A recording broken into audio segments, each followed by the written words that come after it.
Buenos días a todas y a todos los pocos chicos que están también aquí.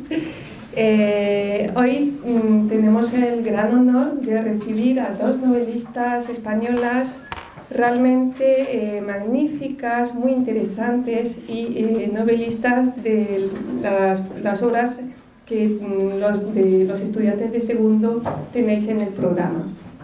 Bueno, a mi izquierda está Paloma Díaz Mas, que empezó a publicar con 19 años en 1973 porque contestó a un anuncio en el periódico de una editora nacional y mandó así su manuscrito y se lo aceptaron, y a partir de ahí pues fue ganando premios, escribiendo obras en un primer momento muy cultas, como por ejemplo El sueño de Venecia, y obras que sitúan sus historias o juegan, por lo menos, revisitan el pasado de España, su historia, su literatura, su arte, pasado medievo, pasado de los siglos de oro, porque Paloma Díaz Mas fue también profesora de literatura de los siglos de oro en la Universidad del País Vasco y actualmente es investigadora en el CSIC, que es como el CNRS francés,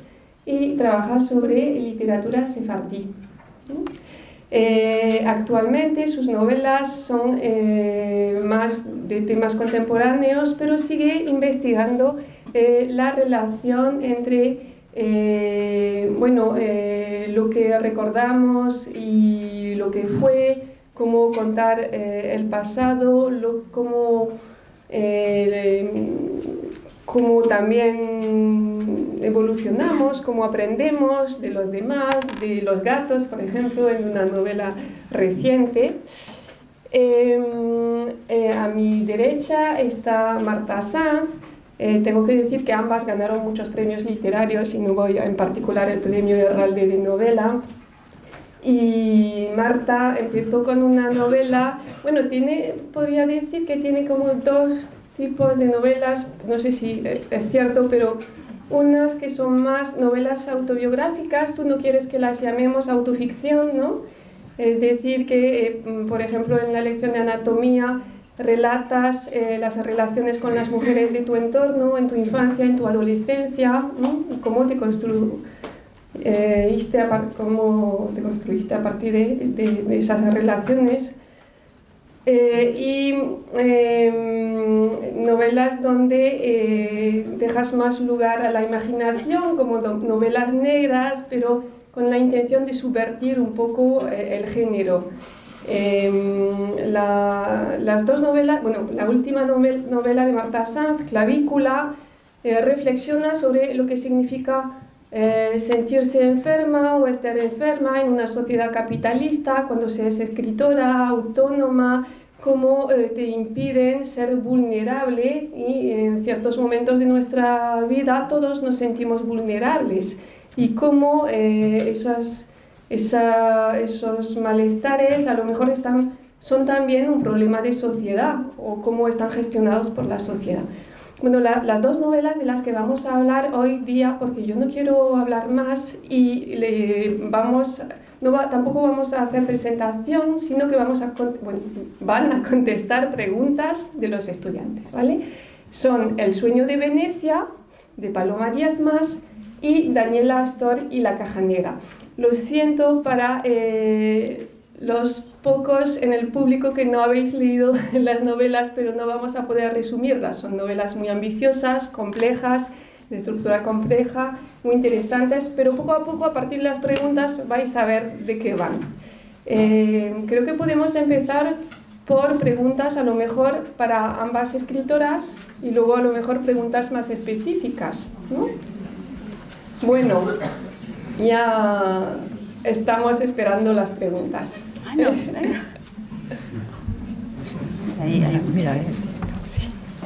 ¿Cuál es el objetivo de desarrollar el relato exclusivamente desde un punto de vista subjetivo? Repite otra vez. ¿Cuál es el objetivo de desarrollar el relato exclusivamente desde un punto de vista subjetivo? Bueno, vamos a ver. Muchas gracias a todos, a todas y a todos por estar aquí. Muchas gracias por tu pregunta. Yo creo que tanto Paloma como yo nos sentimos muy orgullosas de que entre todos los libros que se pueden leer de la literatura española contemporánea estéis leyendo los nuestros. Creo que es un motivo de mucho orgullo. Y yo también quería felicitar muy especialmente, no sé si estarán aquí ahora, a las estudiantes que el año pasado hicieron versión cómic de nuestras novelas. Las viñetas que hicisteis sobre Daniel Astor y la caja negra, centradas en el capítulo del aborto, en mi casa gustaron tanto que mi padre estuvo a punto de enmarcarlas, la versión que salía por el ordenador. Bueno, respecto a la pregunta, yo creo que en la literatura siempre se da un punto de vista subjetivo.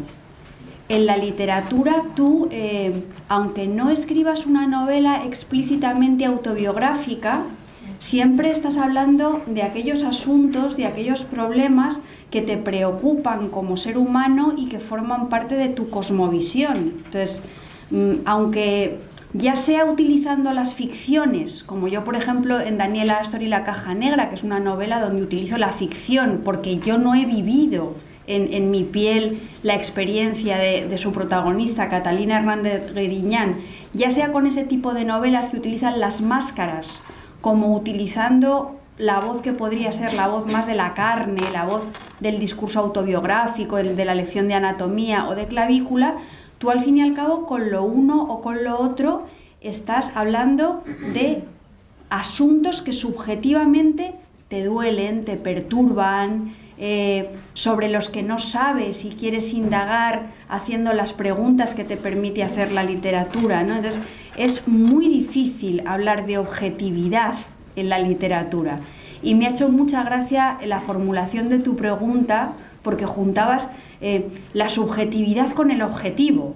Y he tenido ahí como una especie de esguince cerebral que he superado. Pero vamos, yo creo que lo que tenéis que tener en cuenta es eso, que en la literatura es muy difícil hablar desde una voz objetiva y también es muy difícil hablar desde una voz objetiva desde el relato histórico.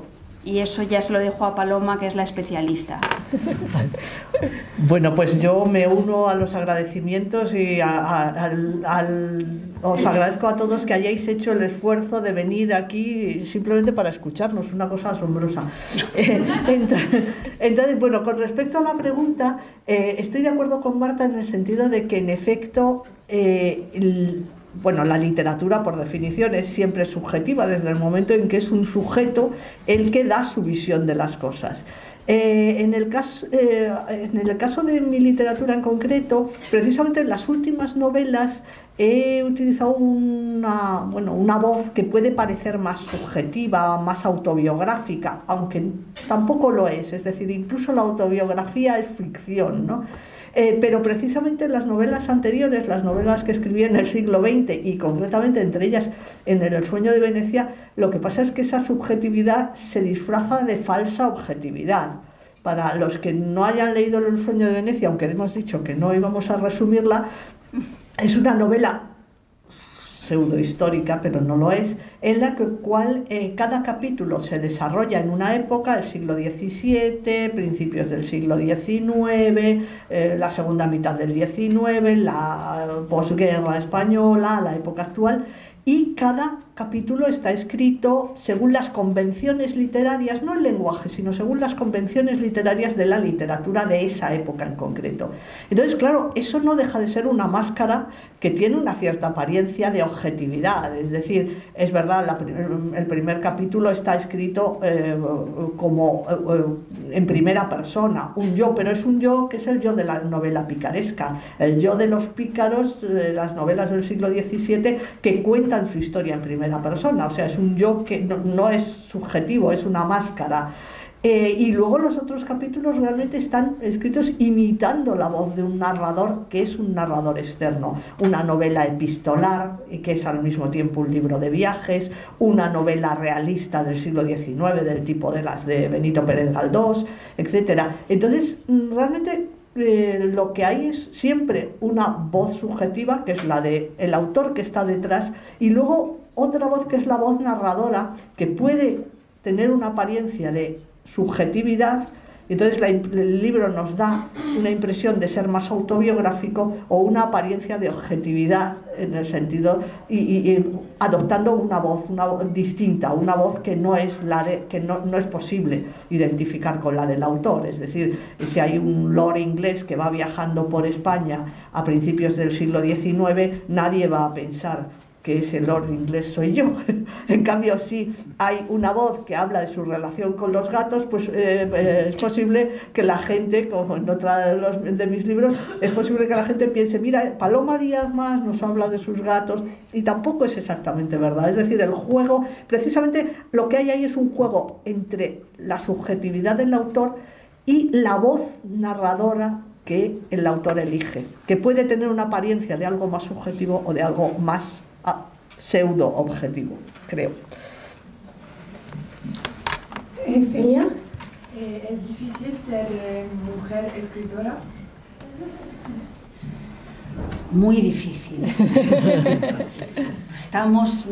Paloma y yo estamos agotadas. Tenemos que venir aquí a Burdeos a hablar con estudiantes.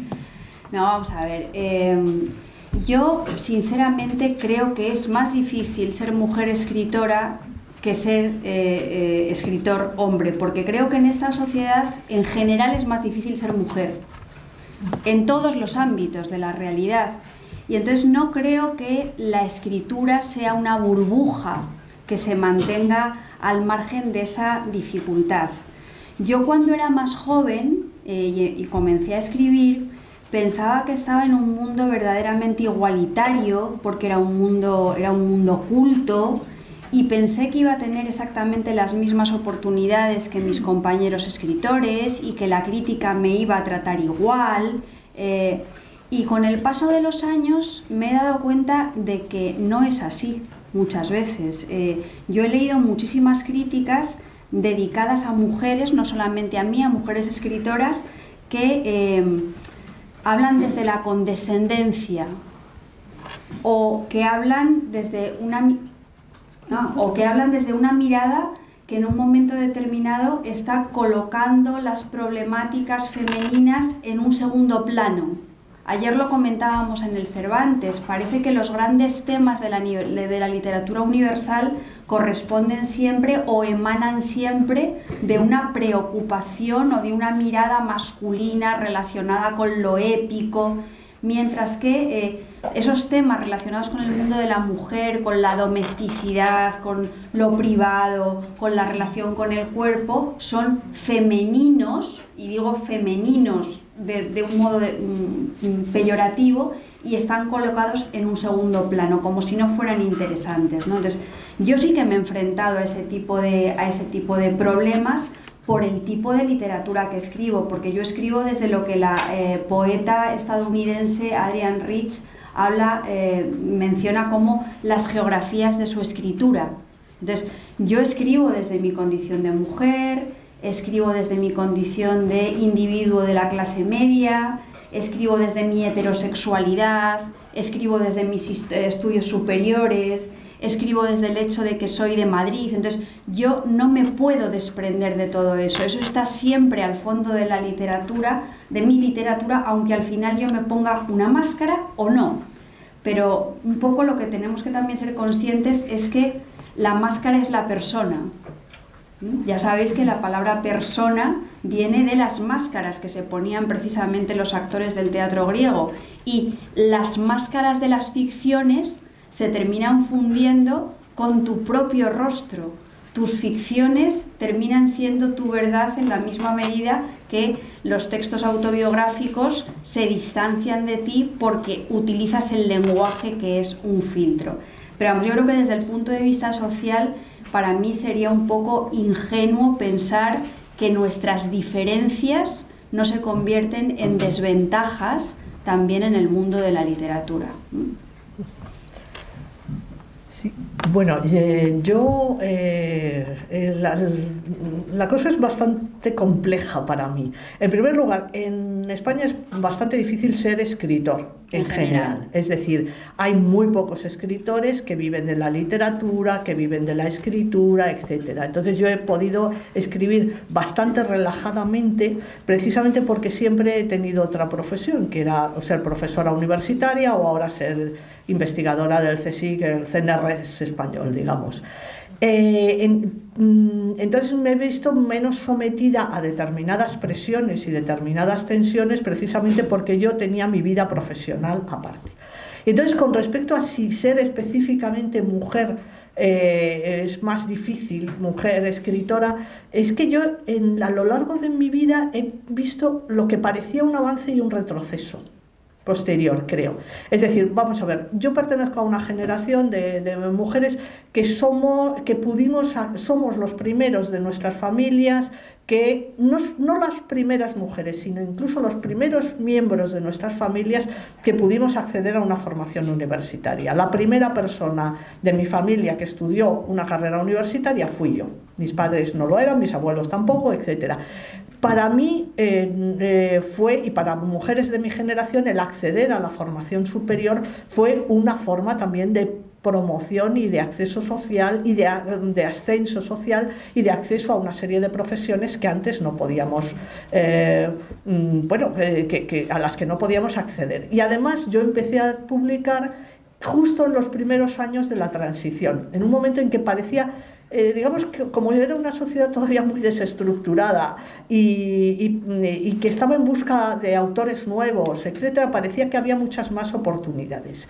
Entonces yo no he encontrado, a los inicios de mi carrera, no he encontrado dificultades para acceder a los estudios, para acceder, mi familia era una familia de clase media, para acceder a una situación profesional mejor que la de mis padres, para empezar a publicar. Pero luego no he dejado, precisamente según se ha ido estructurando y organizando de una manera más articulada la sociedad española, paradójicamente he empezado a percibir las dificultades que tiene el ser escritora mujer. Precisamente por algo que ha apuntado Marta, la crítica yo creo que te hace menos caso. O sea, que bueno, afortunadamente yo creo que los lectores no hacen mucho caso de la crítica, eso siempre es una ventaja. Escogen los libros que leen pues porque se los recomiendan los amigos o porque le entran por el ojo, pero, por ejemplo, yo qué sé, una cosa que es muy significativa, publicas un libro, a lo mejor tiene unas excelentes críticas, al final del año, los mejores libros del año, todos son de hombres. Preguntan a 10 o 12 o 15 personas, y caray, yo nunca salgo en los mejores libros del año. ¿Para qué me han hecho esas críticas tan buenas? Si luego se olvidan de mí. Entonces, esa sensación un poco de que lo que escriben las mujeres cuenta menos, la he ido teniendo cada vez más. La tenía menos en los años 80 y primeros 90 que ahora, curiosamente. Y luego también otra cosa que he percibido es que sobre todo las primeras novelas, que son precisamente menos subjetivas, en algún momento casi me han reprochado que parecían poco femeninas, o sea, que no se oía la voz de una mujer, que eso lo podía haber escrito un hombre. Y parece que eso era un defecto. Entonces es una cosa bastante compleja y que además yo creo que lo hemos vivido de manera distinta mujeres de distintas generaciones. También, ¿otra pregunta? Sí. Es una pregunta agregada, pero ¿cómo fue el proceso de escritura de las dos obras? Complejo.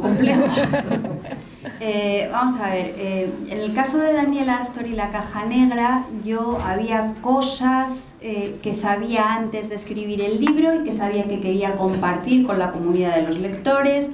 Había otros temas que aprendí mientras escribía el libro y hay otros temas que he aprendido después de las cosas que me han contado los lectores, de la retroalimentación que te hacen los lectores. Básicamente, el proceso que yo llevé a cabo para escribir esta novela fue recordar cuál era el ambiente de esa España del año 1977-1978 que coincidió de algún modo con mi pubertad, es decir, recordar ese momento de la historia española, de la democracia española, en la que podríamos utilizar la metáfora de que España era una democracia adolescente, igual que Catalina Hernández Griñán, que es el personaje, es una adolescente en ese punto justo de la historia de España. Entonces, yo sabía que quería contar eso, sabía que la voz, esto que ha comentado antes Paloma, tenía que ser la de una niña de 12 años que realmente no fuera una niña de 12 años, porque está hablando desde sus 50, de modo que en la voz narrativa se solapan dos tonos diferentes. El de la mujer de 50 años que experimenta culpa por lo poco que ha sabido valorar el trabajo de su madre, las actitudes de su madre, la intrepidez de su madre en una España intolerante y pacata que se iba abriendo un poco al mundo. Estaba esa voz, pero también estaba la voz un poco más ingenua y más rodeada de secretos, que está indagando en su propia sexualidad en el cuarto de los juegos de la niña de los 12 años. Entonces, por una parte, eso para mí era muy importante. Y por otra parte, como es una novela donde se indaga en cómo se relaciona la realidad con sus representaciones, yo opté por una estructura narrativa que fuera contrapunteando una novela de aprendizaje de esa niña de 12 años que va creciendo y no sabe lo que pasa en su casa y no sabe qué es lo que le sucede a su madre, y la desprecia porque su madre quiere estudiar, y al mismo tiempo sabe que su padre es el guardián de las palabras y le tiene gran admiración. Entonces, y vive en un ambiente enrarecido y le fascinan las actrices del destape español. Bueno, pues quería contrapuntear ese proceso de crecimiento con un falso documental sobre ese tipo de cine, sobre ese imaginario, sobre esas mujeres con las que crece y se construye mi personaje a través de la cultura. Y entonces pues tenéis esos fragmentos de Daniela Astor donde aparece un capítulo que es Fantaterror español, y hay una larga elocución sobre el tipo de películas de terror que se hacían incluso antes de que se muriera Franco, donde el cuerpo de la mujer era el territorio de la violencia. Entonces, como a la mujer la asesinaban monstruos inefables y terribles, pues como te asesinan previamente te rasgan la ropa, y al rasgarte la ropa se ve un pezón. Entonces, como te van a matar, o sea, te violentan en los dos sentidos de la palabra. Entonces, quería un poco, ya te digo, ese fue el proceso de construcción de la novela. O sea, tener muy clara cuál era la voz, la complejidad de esa voz, saber que no era una voz exactamente infantil, y luego partir de la base de que tenía que estructurar el texto utilizando dos géneros textuales aparentemente distintos. Uno en el que se recogiera la intrahistoria, la historia íntima, la vida privada, y otro en el que se recogiera el espacio de la cultura, que de alguna manera se cuela en nuestras casas también y hace de nosotras lo que somos. Bueno, con respecto al sueño de Venecia, el proceso fue un poco extraño porque el plan inicial era muy distinto de lo que acabó resultando la novela.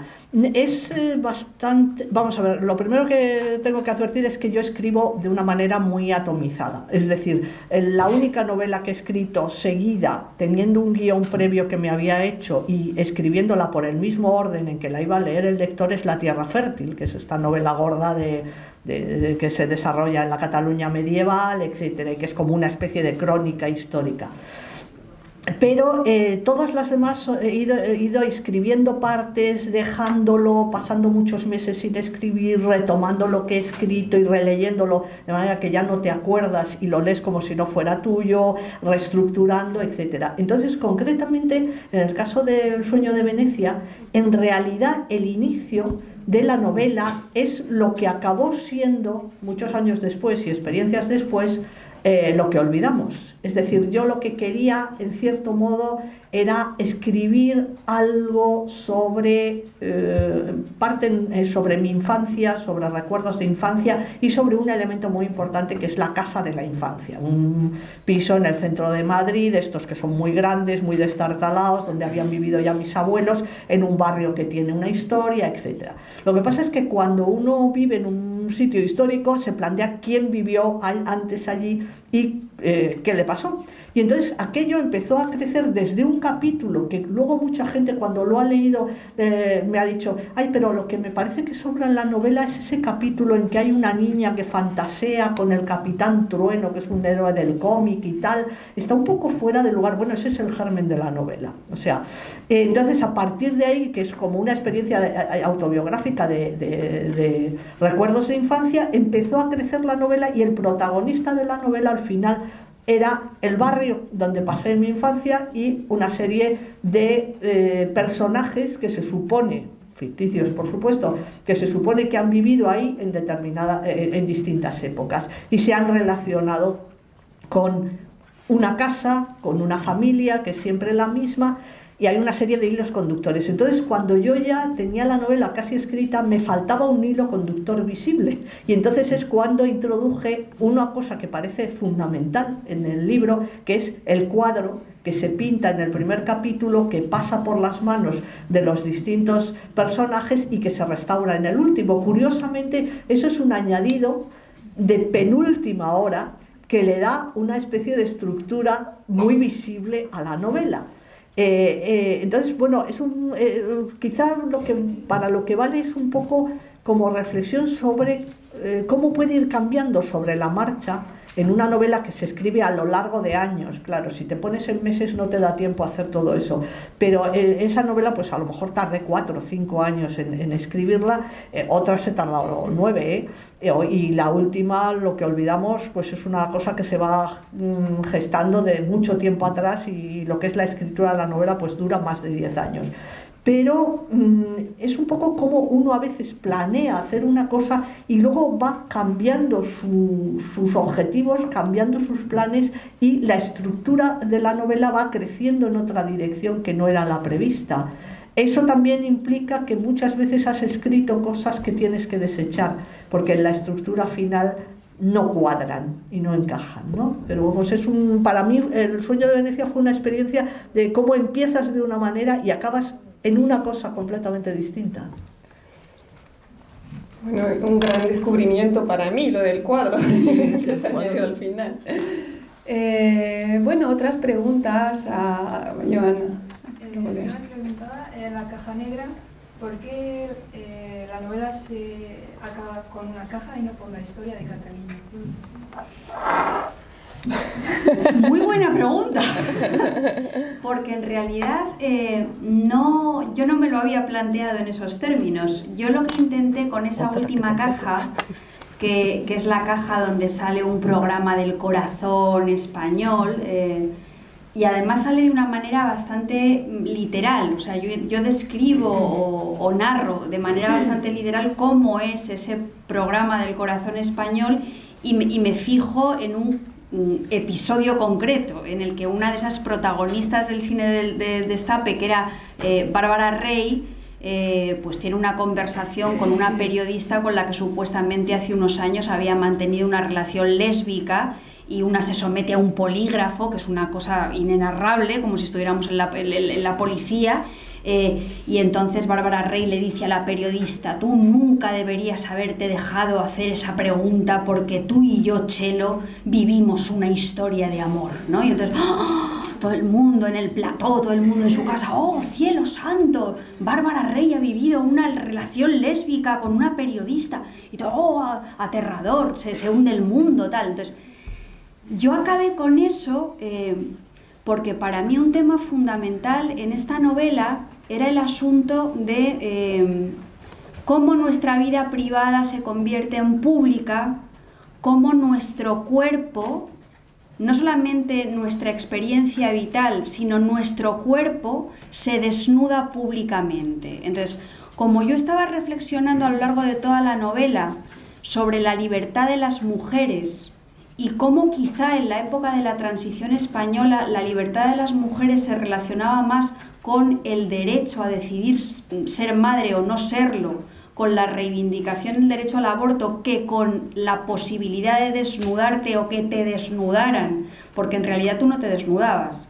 te desnudaba un director de cine. Entonces, como yo había estado reflexionando sobre ese concepto de la libertad y sobre cuál era el límite del pudor y estas cosas, pues al final decidí cerrar con ese programa, porque creo que en el mundo actual, al final, ser pudoroso no se vincula tanto con el hecho de enseñar públicamente tu cuerpo como con el hecho de enseñar públicamente tus vísceras, lo que hay dentro de tu cuerpo, tu vida íntima, tus experiencias, tus amores, tus preferencias zoofílicas, escatológicas o lo que tú quieras, ¿no? Entonces, creo que ha habido ahí un más allá, y me interesaba mucho que reflexionáramos todos juntos sobre cómo esa víscera que ponemos encima de la mesa se convierte en algo que se puede comprar y vender.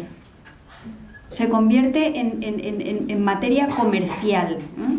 Y entonces por eso cerré con esa caja, cerré con un fragmento de la caja, en lugar de cerrar con un fragmento más biográfico de lo que podía haber sido la experiencia de Catalina. Pero es buena pregunta. Ahí me pesó más la caja. me pesó más la caja que la vida. Me pesó más la representación que la realidad. Pero lo tengo que pensar más. ¿Lea? ¿Y cuál es el papel que cumple el diálogo entre los artes visuales y los medios de comunicación, como la pintura, el cine, los programas de televisión? No sé si todo el mundo ha oído. ¿Qué papel cumple el diálogo con las artes visuales en vuestras novelas o con el cine?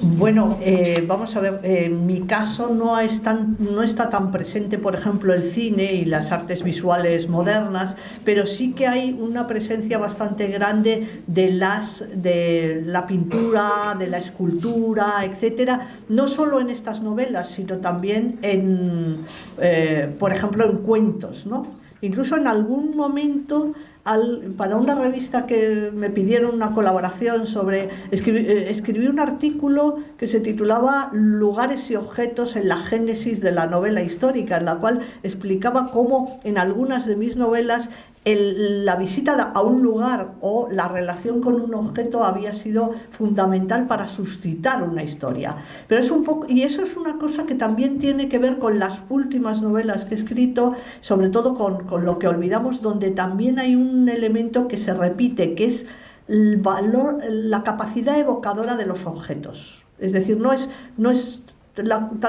solo la cuestión de los elementos audiovisuales, sino la materialidad de un objeto que suscita una serie de evocaciones y que suscita una serie de recuerdos y que suscita también una serie de historias. En el caso de Lo que olvidamos es continuo, ¿no? Pues unas postales antiguas que en realidad son fotografías turísticas de una España que ya no existe, porque son unos paisajes de los años 70, por ejemplo, 60 y 70, en los cuales se ve, por ejemplo, imágenes de un país que ya no existe, ¿no? Y que son las típicas postales que nos mandábamos cuando nos íbamos de veraneo, ¿no? Y cómo eso tiene un poder evocador de cosas que han desaparecido, ¿no?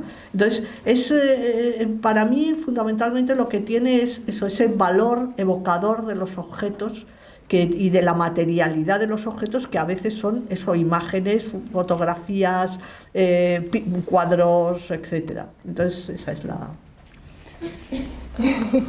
Yo, para contestarte a esta pregunta, aparte de ponerme las gafas, creo que tendría que escribir una tesis doctoral.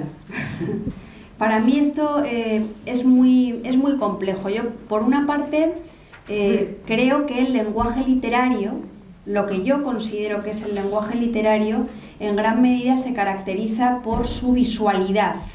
por esa propiedad que tiene de que los lectores podamos visualizar lo que una escritora o un escritor está contando, y eso se consigue a través de la utilización de recursos sensoriales e imprevisibles. Entonces, hay algo visual intrínseco a la textura de la lengua literaria.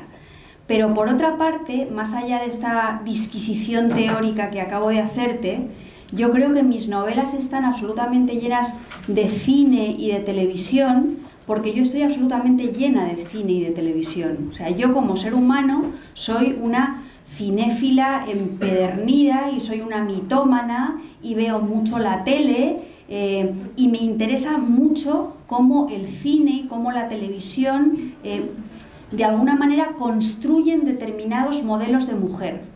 Modelos de mujer con los que a lo largo de la vida las niñas, las adolescentes, nos hemos identificado reproduciendo en nuestros deseos lo que sería una expectativa masculina. Yo, por ejemplo, cuando escribí la lección de anatomía, me di cuenta de que siendo una mujer heterosexual, cuando yo estaba en el instituto, miraba a mis compañeras como si fuera un hombre con las hormonas disparadas. O sea, yo juzgaba a mis compañeras físicamente con unos parámetros estéticos que en realidad, visto desde mi perspectiva actual, pues no me correspondían, ¿no? Entonces, a mí me interesa mucho analizar cómo mi ojo y mi subjetividad respecto a mi propio cuerpo y al de otras mujeres está casi determinado por un imaginario que surge de una mirada masculina. Entonces, yo a lo largo del tiempo, ayer lo comentaba en el Cervantes, yo cuando era pequeña quería ser musa. Yo no quería escribir, yo quería ser musa, y de hecho mis dos primeros novios fueron pintores y me pintaron tan mal que decidí que aquello era absolutamente imposible, ¿no? Luego, por esa afición cinéfila, durante otra temporada muy larga de mi vida quise ser mujer fatal. Pero claro, yo no soy una mujer 90, 60, 90, no podía ser una mujer fatal, soy bajita, era absolutamente imposible, ¿no? Entonces, me interesa, o sea, me interesa el cine en la medida en la que nos hace desear cosas que a veces provocan nuestra infelicidad y provocan nuestra... no sé, responder a unos estereotipos que no nos corresponden absolutamente para nada. Entonces, seguramente por eso mis libros están llenitos de cine. Y luego también hay una cosa que comentaba ayer en el Cervantes que es muy importante, y es el hecho de que yo me crié, cuando yo era pequeña, vivía en una ciudad de la costa mediterránea, donde los cines de verano, había muchos cines de verano, y estaban abiertos desde abril hasta octubre, y había 12, y los niños, las niñas podíamos entrar a ver cualquier película. Y cuando te digo cualquier película, te digo cualquier película. O sea, desde el nacimiento del cine S hasta cine intelectual, películas de Godard, Visconti, cine del destape español, y todo eso también me hizo, y es algo que podéis ver de una manera, yo creo que muy, muy palpable en Daniel Astor y la caja negra, me hizo desdibujar los límites que existen entre la cultura popular y la alta cultura. Y me interesa cómo todo eso, tanto la cultura popular como la alta cultura, pasan a formar parte de nuestro cuerpo. Y por último, ya para no daros más la lata, para mí las imágenes son importantísimas, y las imágenes de la propia vida. Por ejemplo, la portada de Daniel Astor y la caja negra soy yo. Fijaos cómo me he degradado con el paso del tiempo, ¿no? No es una novela autobiográfica, pero me parecía que esa imagen de una niña desnuda que se tapa el pecho como si tuviera un pecho que no tiene y pone morritos en actitud provocativa, tenía mucho que ver con la actitud de Catalina. Y las que leáis o los que hayáis leído la lección de anatomía, la mujer que aparece en la portada es mi madre. Entonces, yo he incorporado no solamente imágenes del cine, sino imágenes del propio álbum familiar, como ha comentado Paloma, a la escritura de los textos. Suad, tenías una pregunta. Sí, usted contestó en parte.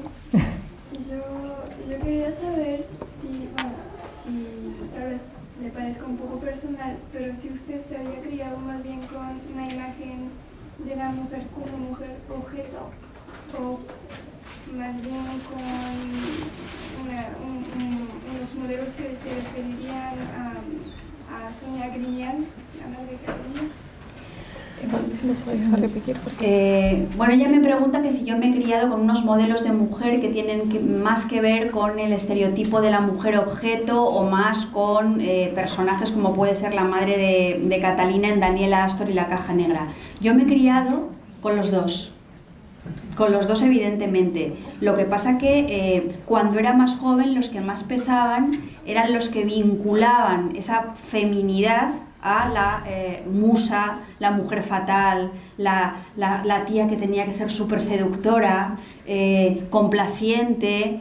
Y con el paso de los años me he dado cuenta de que las mujeres verdaderamente valorables son las que luchan en su vida cotidiana, trabajan dentro y fuera de casa, están preocupadas por otras cosas que no son única y exclusivamente su propio cuerpo. Pero creo que esto que me pasa a mí, no sé ya a vuestra generación, temo que a vuestra generación también, nos pasa a todas. O sea, es muy difícil desprenderse de un plumazo de todos los estereotipos femeninos con los que nos hemos criado los hombres y las mujeres, que eran por otra parte estereotipos femeninos que se basaban en dualidades que son falsas. La mujer tenía que ser o la santa o la puta. La mujer tenía que ser, pues eso, o la madre abnegada o la loca del puerto que se iba por ahí con ataques de ninfomanía, ¿no? Entonces, siempre nos han obligado a definirnos entre dos polos que para mí son falsos, pero creo que tenemos incorporadas casi todas en la parte secreta de nuestro occipucio craneal. Pero piénsalo, tú también, no me lo preguntes solo a mí. Yo creo que cuando escribimos los libros lo que hacemos un poco es devolveros esas preguntas que nos formulamos sobre nuestra propia vida. Sí, perdona, si me permites que añada algo, es que precisamente la transición yo creo que se vivió con muchísima más, de una forma muchísimo más acusada esa dualidad, porque, por ejemplo, nuestras madres pertenecían pues al modelo tradicional de mujeres que eran fundamentalmente amas de casa, que se habían dedicado a la crianza de los hijos, a la casa, etcétera. Y toda esta cuestión del cine, del destape, de la liberación sexual, de tal, se presentaba como una liberación feminista cuando hay que ponerlo muy en duda, porque, por ejemplo, el destape, las actrices no se desnudaban porque querían, sino porque los directores hombres las desnudaban para consumidores hombres también. Entonces es un poco esa utilización de esa exhibición del cuerpo femenino como si fuera una liberación de la mujer, lo cual dudo yo que lo fuera realmente. Es decir, en lo que se incidía no era tanto, pues eso, el acceso de las mujeres a las profesiones, a la educación, a todo eso, sino la exhibición del cuerpo femenino, ¿no?, como forma de liberación. Sí. Una de las compañeras mencionó las cajas y yo tengo una pregunta. ¿Por qué usted ha elegido alternar la historia de Catalina justamente con esas cajas? ¿Y qué pensaba o qué quería transmitir y aportar con esta alternancia? Pues precisamente lo que yo quería transmitir con esta alternancia era cómo las representaciones de la realidad, la cultura popular de aquel momento, el cine de terror que se estaba rodando, las revistas del corazón que se publicaban, las entrevistas que se hacían a las musas del destape español, estaban empapando la manera de mirar de una niña como Catalina Hernández Griñán, y la estaban empapando más que la experiencia que se estaba viviendo en su propia casa. Entonces, el hecho de introducir las cajas se relacionaba estrechamente con eso, con esa visión trascendente de las construcciones culturales, con cómo las construcciones culturales terminan siendo verdad, cómo la ficción termina siendo verdad en la medida en la que pasa a formar parte de nuestra vida, de nuestra mirada, de nuestras aspiraciones, de lo que pretendemos ser. Entonces, de ahí venía esa manera de estructurar. Y luego también me di cuenta de algo que os he comentado antes, y es que, claro, la novela de aprendizaje permitía hablar de lo que pasa dentro de una casa, en una familia, mientras que el falso documental con todas sus variedades, las entrevistas, yo qué sé, la éfrasis de un programa entero de televisión, lo que nos permitía era hablar un poco más de la historia con mayúscula, hablar de las cosas que suceden fuera de la casa. Y por último, nosotros hemos visto muchas veces en las novelas que la misma historia se cuenta desde distintos puntos de vista. Y el hecho de que la misma historia se cuente desde distintos puntos de vista transforma lo que está pasando o permite a los lectores participar más en la construcción del significado en la medida en la que tomas partido por un personaje, por otro. Al final reconstruyes tú el puzzle. Yo en Daniela Astor quería ver cómo la historia se transforma a partir de dos edades diferentes de la misma voz narrativa. Y también quería ver cómo la historia se transforma en la medida en la que estás utilizando géneros diferentes. No se iluminan los mismos aspectos de la historia que tú quieres contar si escribes una novela de aprendizaje o si escribes un falso documental. Entonces, en ese sentido, los géneros elegidos, y no me refiero al género hombre-mujer, sino a los géneros retóricos, literarios, los géneros de la comunicación social, también varían el significado de lo que quieres contar. Las cajas, que a vosotros os pueden parecer interesantes porque dan creo que recogen un momento de la realidad española que no todo el mundo conoce. Hay lectores españoles que me dijeron: hija, ¿por qué no quitas todas esas cajas? Dice, la historia de Catalina es muy interesante, nos ha emocionado mucho, la relación con su madre, la cárcel, todo, pero todas esas cajas. Y entonces yo les intentaba explicar, bueno, si quitara esas cajas estaría contando otra historia, ¿eh? Se perdería toda esa dimensión de relación entre lo cultural y lo vital que a mí me interesaba mucho. Creo que tenemos tiempo aún para dos preguntas, a lo mejor. Vamos a escuchar a Manon, gente que no hemos escuchado. Una pregunta para Germán. ¿Por qué en el segundo capítulo del Sueño de Venecia solo se ve una parte de la correspondencia epistolar?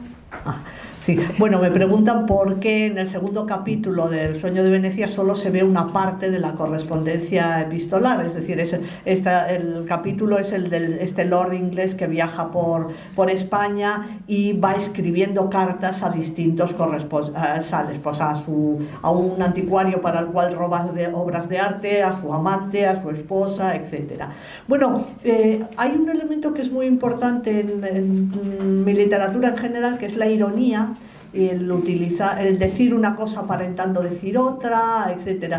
Entonces yo creo que me permitía un juego irónico, porque, claro, lo que lee el lector son las cartas que escribe el Lord, no las respuestas, o no las cartas de sus corresponsales, pero por lo que dice él, el lector puede reconstruir cómo serían las cartas que él ha recibido. En un momento determinado puede intuir que su amante le ha escrito indignada porque se ha dado cuenta de que está locamente enamorado de una mujer pintada en un cuadro. Eso no se dice.